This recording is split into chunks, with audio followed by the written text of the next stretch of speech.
শারীরিক প্রতিবন্ধী মুস্তাকিম বড় হয়েছেন দরিদ্র পরিবারে। স্বাভাবিক হাঁটাচলার ক্ষমতা না থাকলেও দৃঢ় মনোবল আর অদম্য ইচ্ছাশক্তিকে কাজে লাগিয়ে উচ্চশিক্ষায় শিক্ষিত হয়েছেন তিনি।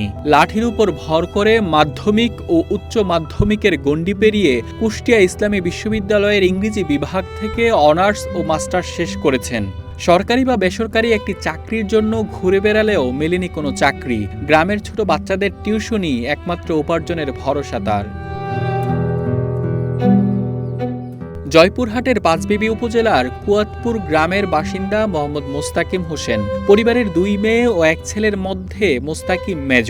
হতদরিদ্র পরিবারে প্রতিবন্ধী হয়ে জন্ম হওয়ায় অনেকটা আক্ষেপের ছাপ তার চোখে মুখে।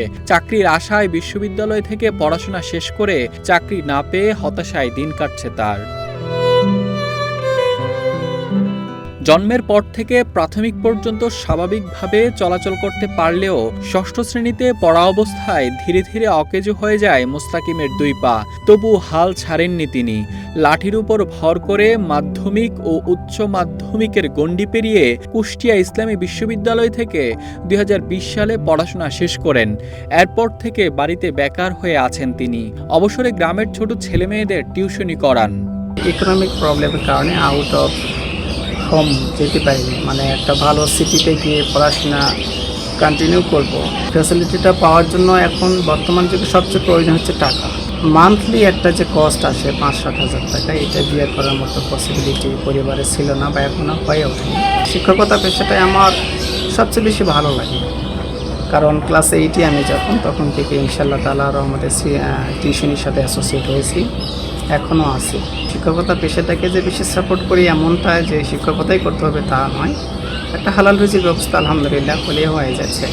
মুস্তাকিমের বাবা পেশায় একজন দিনমজুর, মা গৃহিণী। অভাব অনটনের সংসারে ছেলে মুস্তাকিমই ছিল উপার্জনের একমাত্র ভরসা।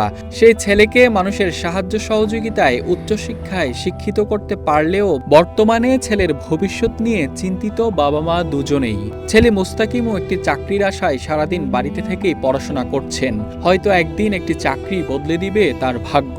লেখাপড়া শেষ হয়েছে, এখন ব্যয় টাকা আছে, এখন তো টাকা পয়সা লাগে চাকরির জন্য, কিন্তু আমরা সংসার থেকে পারছি না।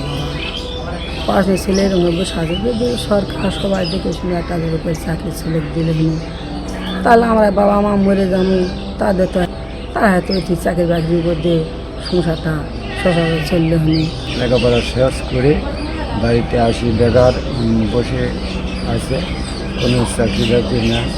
সরকার যদি আমাদের ছেলেকে চাকরির জন্য সহানুভূতি করে তাহলে আমরা খুব ভালো হতাম। সকল প্রতিবন্ধকতা জয় করে শারীরিক প্রতিবন্ধী মুস্তাকিম একদিন শিক্ষকতা করবেন, এমনটাই প্রত্যাশা পরিবার ও প্রতিবেশী সকলের। Desk report, one digital desk.